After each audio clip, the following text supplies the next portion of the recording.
students, now I will discuss first receipt and payment account. ठीक है, means not for profit organisations में जो हम फर्स्ट अकाउंट प्रिपेयर करेंगे वो है आपका रिसीट एंड पेमेंट अकाउंट. ठीक है, जनरली आपने 11th क्लास में जिस तरह से अकाउंट प्रिपेयर किए थे वो उसी तरह से हम यहाँ पे प्रिपेयर करेंगे. ठीक है, तो फर्स्ट मैं आपको बता देता हूँ कि रिसीप्ट एंड पेमेंट अकाउंट क्या है. इसको हम किस तरह से प्रिपेयर करेंगे, क्या इसका फॉर्मेट है. ठीक है, तो generally receipt and payment account is a summary of cash. यानी कि जो कैश बुक आपने बनाई थी, कैश बैलेंस है या आपका बैंक बैलेंस है, तो receipt and payment account is the summary of cash receipt and payment during an accounting period.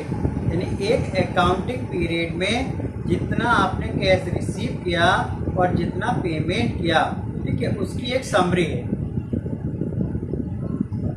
यानी जैसे हम कैश बुक में रिकॉर्ड करते हैं उसी तरह से आपका रिसीप्ट एंड पेमेंट अकाउंट हो जाता है.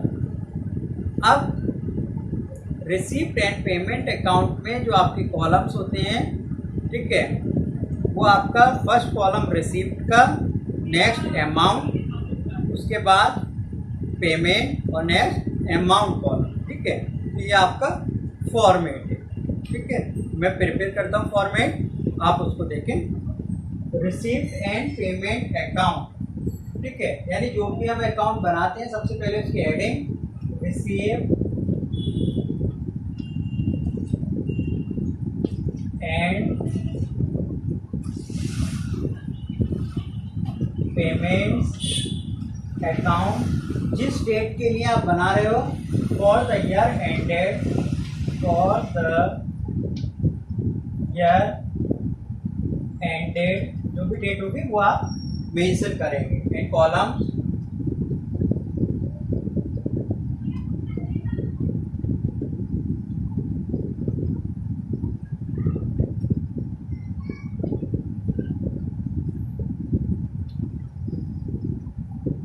ये कॉलम है,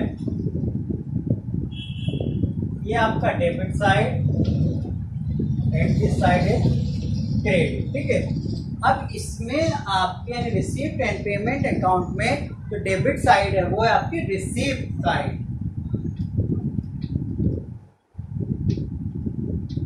रिसीप्ट अमाउंट पेमेंट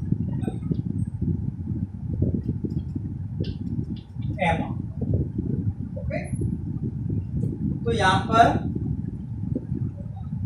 जिस तरह से आपने 11 में profit and loss account and trading account बनाया, उसमें क्या होती थी, डेबिट साइड आपकी एक्सपेंस की शो करती है, but receipt and payment account आपके कैश का एक समरी है.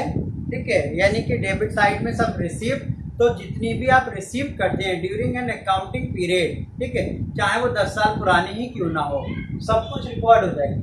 इसी तरह से पेमेंट, अगर आप पेमेंट करते हैं, ठीक है, कैसा भी पेमेंट है, किसी भी तरह का पेमेंट है, यहाँ पर आपको कुछ नहीं देखना किस नेचर का है, कैपिटल है, रिवेन्यू नेचर है.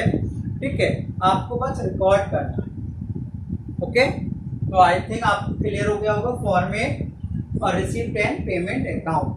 मैं आपको क्वेश्चन करके दिखा रहा हूँ. एक क्वेश्चन नंबर 1. ठीक है, question number 1.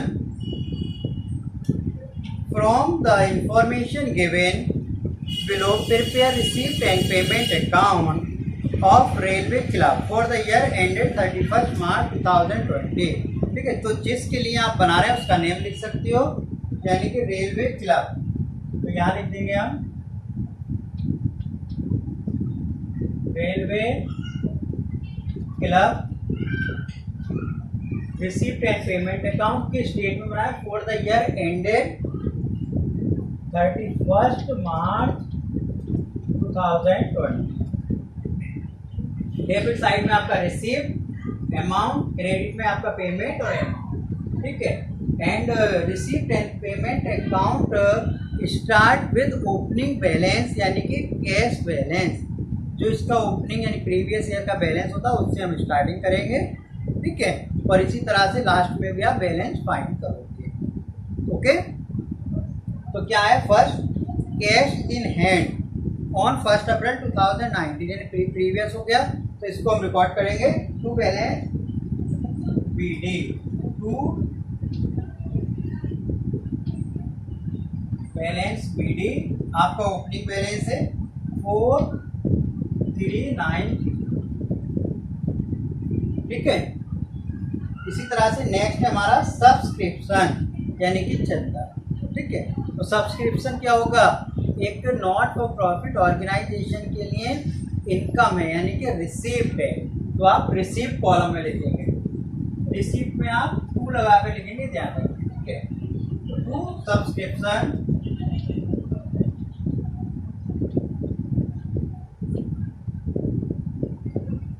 37,600 donation.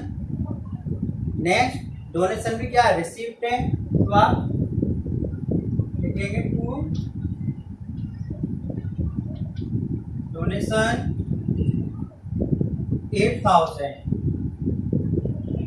Next entrance fees, यानी जब कोई एंट्रेंस फी देता है तो ये नॉट फॉर प्रॉफिट ऑर्गेनाइजेशन के लिए इनकम है, रिसीप्ट है, तो ये भी आपका रिसीप्ट में आ जाएगा।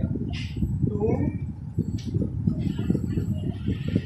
एंट्रेंस फी, एंट्रेंस फी से आपकी 4,300, ओके। इसी तरह से next rent receive for club hall, जो भी क्लब होगा उसने हॉल का जो उठाया होगा किराए को, उससे इनकम हो गई, ये रेंट मिला है, ठीक है। तो ये भी हमारी क्या हो गई, रिसीव्ड हो गई। तो rent receive to rent receive, ठीक है। इसी तरह से नेक्स्ट इलेक्ट्रिसिटी चार्जेस। अब इलेक्ट्रिसिटी चार्जेस एक्सपेंस है, तो एक्सपेंस क्रेडिट यानी कि पेमेंट में बाय इलेक्ट्रिसिटी चार्जेस के नाम से आप नोट करेंगे 3,400। नेक्स्ट है आपका टैक्स पेड, तो टैक्स पेड पेमेंट है by tax paid for 9, okay. Salary यानी आप पे करनी पड़ेगी by salary 21,500, okay. Honorarium to secretary, यानी कि ऑनोरेरियम क्या होती है, तो ऑनोरेरियम एक टोकन अमाउंट होती है paid to the person who is voluntary give the service, यानी कि कोई भी पर्सन, सपोज कीजिए एज ए गेस्ट टीचर अगर हम किसी को बुलाते हैं स्कूल में, ठीक है, तो क्या है वो आपसे फीस तो मांगेगा नहीं, बट जब वो आया है और अब काम भी कर रहा है 1-2 दिन के लिए, तो उसके रेस्पेक्ट के लिए कुछ हम अमाउंट प्रोवाइड कर देते हैं, यानी जिसको हम कमांड फी कह सकते हैं, यानी एज ए कमांड फी, ठीक है, यानी फीस की कमांड के तौर पे आप उसको मान सकते हैं। तो जो अमाउंट हम किसी के रेस्पेक्ट के लिए एक अलग से दे दी जाती है बट उसको फी में काउंट नहीं करते, उसे हम कहते हैं ऑनरेरियम। तो क्या है, expense bye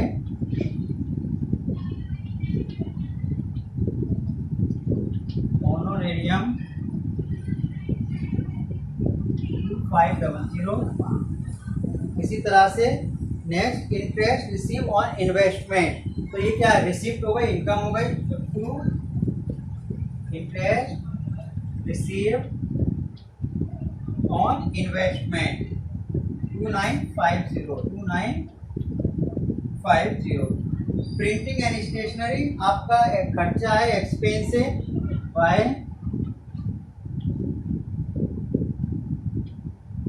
printing and stationery 350।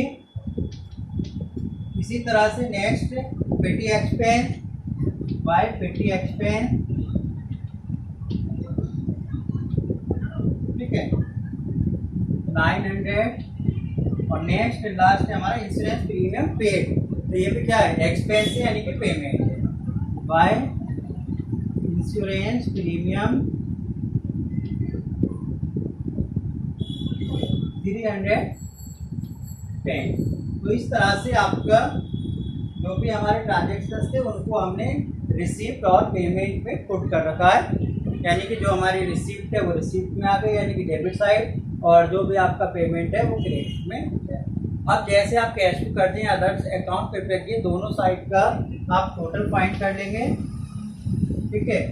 अब जो भी रफली आप उसको फाइंड कर लें, और इससे बेटर क्या पेंसिल से उसी के ऊपर नोट कर लें, ठीक है। तो आपका डेबिट साइड यानी कि रिसिप्ट साइड का टोटल आएगा 62490, और आपका पेमेंट साइड का टोटल आएगा 29490, यानी कि जो टोटल ज़्यादा है वो दोनों साइड लिखेंगे 62490, और जहाँ कम रहेगा वहाँ क्या करेंगे, बैलेंस फाइंड करेंगे। तो बैलेंस किधर आएगा, पेमेंट साइड में। By balance CD। अब 62,490 से आप माइनस करेंगे 29,490, ठीक है। तो जो डिफरेंस आएगा वो आप लिखेंगे बाय बैलेंस CD में, यानी कि 33,000, ठीक है। तो ये है आपका रिसीप्ट एंड पेमेंट अकाउंट। आप उसको देख सकते हैं किस तरह से हमने बनाया है, कहीं किसी तरह की कोई क्वेरीज है तो आप उसको पूछ सकते हैं, ठीक है। ओके, और इसी तरह से आप नेक्स्ट क्वेश्चन सॉल्व करेंगे। Thank you, have a nice day.